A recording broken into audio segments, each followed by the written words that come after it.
दोस्तों, नानी की अपकमिंग फिल्म द पैराडाइज का आज जो है एक रॉ स्टेटमेंट जो है रिलीज किया गया है।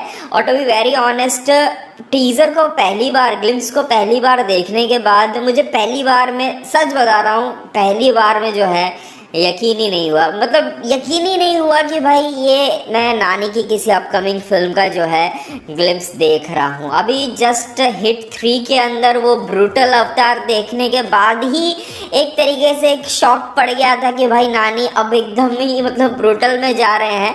और यहाँ पर जो चीज़ें देखी तो भाई वो तो मतलब बिल्कुल ही मतलब अनबिलीवेबल थी। मतलब सच बता रहा हूँ, जितनी भी हाइप के साथ में देखा था, ये नेक्स्ट जोन में ही, नेक्स्ट लेवल पर ही जाकर जो है यहाँ पर चीज़ों को प्रेजेंट किया गया है। टीजर तकरीबन 11 बजे के आसपास रिलीज हुआ था और मैं इस वीडियो को तकरीबन 12:30 बजे के आसपास जो है रिकॉर्ड कर रहा हूँ। और पर अभी भी मैं कहना चाहूँगा कि अभी भी उस टीजर को मैं नहीं तो 10-15 बार नहीं तो आराम से देख चुका हूँ, पर स्टिल काफ़ी कुछ ऐसा है जिसके बारे में, मतलब जिसको डिस्क्राइब कर पाना, जिसको एनालाइज कर पाना मेरे लिए थोड़ा सा मुश्किल हो रहा है। उन चीज़ों को, कुछ चीज़ों को रजिस्टर करने में तक जो है मुझे काफ़ी समय लगा, ठीक है ना। अभी देखिए, रॉ स्टेटमेंट है करके गाली है इसके अंदर, ये कितना ज़रूरी है वो मैं अभी इस ग्लिम्स को देखकर नहीं कह सकता हूँ। गाली और वॉयलेंस दो ऐसी चीज़ हो जाती है कि जब तक कॉन्टेक्स्ट नहीं मिलेगा, जब तक रीज़न नहीं मिलेगा, तब तक उस पर जो है बात करना बहुत ही मुश्किल हो जाता है। पर हाँ, एक चीज़ जो हम यहाँ पर थोड़ी सी फील कर सकते हैं वो ये है कि देखिए, हिंदी वर्जन के अंदर जो आर वर्ड यूज़ हुआ है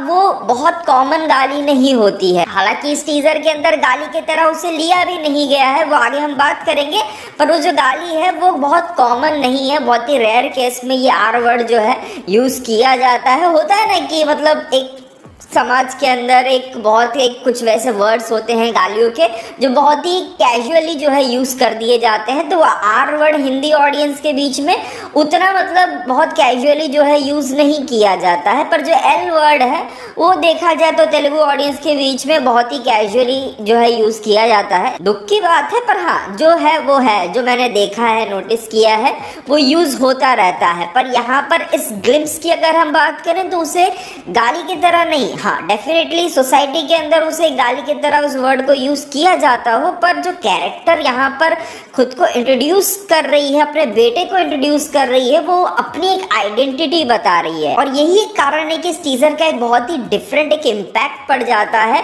कि गाली जिसको मेरे जैसा बंदा तो अपने मुंह से भी ना निकाले, उस गाली को यहाँ पर एक कैरेक्टर किस तरीके से एकदम मतलब एक कन्विक्शन के साथ अपनी आइडेंटिटी समझकर उसे जिस तरीके से उसने अपने वॉइस ओवर के अंदर नानी को इंट्रोड्यूस किया है, कमाल का था। मतलब वो इंट्रोडक्शन कह लो, वो शॉट, वो टैटू वाला शॉट कह लो, उसके साथ अनिरुद्ध का जो बीजीएम मतलब हाई नोट पे जाता है, गूज बम्स। मतलब यही मैं अभी तक मतलब समझ नहीं पा रहा हूँ कि इस वर्ड को सुनने के बाद भी मतलब मेरे को गूज बम्स क्यों आ गए, मुझे वो समझ नहीं आ रहा है। और वो मैं डिस्क्राइब भी नहीं कर पा रहा हूँ, वो मुझे कुछ नहीं समझ आ रहा है, सच बता रहा हूँ।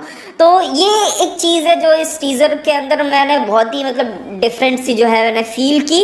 अब अगर नानी की मैं बात करूँ तो ये तो अब समझ आ चुका है कि भाई हिट 3 और इस टीज़र को देखकर, ग्लिम्स को देखकर समझ आ चुका है कि ये बंदा अब एक बहुत ही डिफरेंट जोन में जाने वाला है। दशहरा के अंदर हमने जो देखा था वो जस्ट एक छोटा मोटा ग्लिम्स सा था, अब जो होने वाला है वो मतलब इतिहास रहेगा। और इस ग्लिम्स के अंदर देखिए, इस ग्लिम्स के अंदर नानी का कोई लुक पूरी तरीके से रिवील नहीं किया गया है, पर जस्ट देखिए आप, उस कैरेक्टर का से बैक शॉट देखने को मिल रहा है क्लियरली।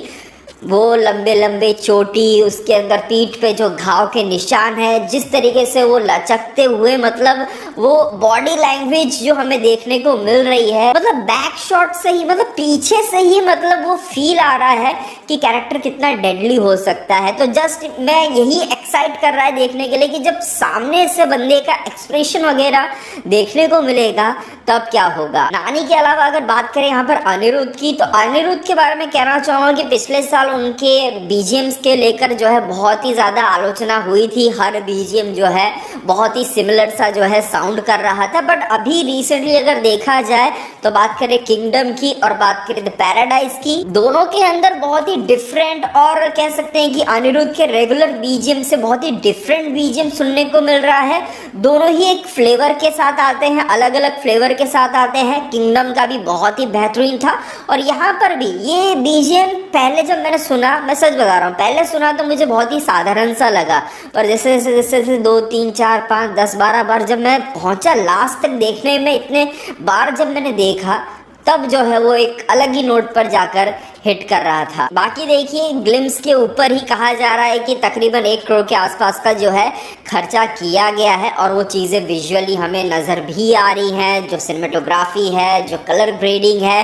हालांकि वर्ल्ड को लेकर हमें कुछ बहुत ज़्यादा आइडिया यहाँ पर नहीं मिल रहा है, बट स्टिल जिस तरीके का एक प्रेजेंटेशन यहाँ पर दिया गया है, वॉइस ओवर दिया गया है, नानी का जो लुक एक काइंड ऑफ जो है उसकी झलकी मिली है, वर्ल्ड इंटरेस्टिंग लग रहा है। और बात रही यहाँ पर डायरेक्टर साहब श्रीकांत ओडेला की, तो मैं तो बता ही चुका हूँ, पहली ही फिल्म दशहरा के साथ ही जो है मैं उनका फ़ैन हो गया था। बहुत लोग, मैं सुना है काफ़ी लोग कहते हैं कि बहुत ही मिड फिल्म है, एवरेज फिल्म है, भरोसा नहीं किया जा सकता वगैरह वगैरह, पर मैंने जितना देखा मैं तो भाई फ़ैन हो गया था दशहरा के अंदर। स्पेशली क्लाइमैक्स के अंदर जो चीज़ देखने को मिली वो उस डायरेक्टर का पोटेंशियल दिखाती है कि क्या पोटेंशियल लेकर बंदा जो है उतरा है इस फिल्म इंडस्ट्री के अंदर।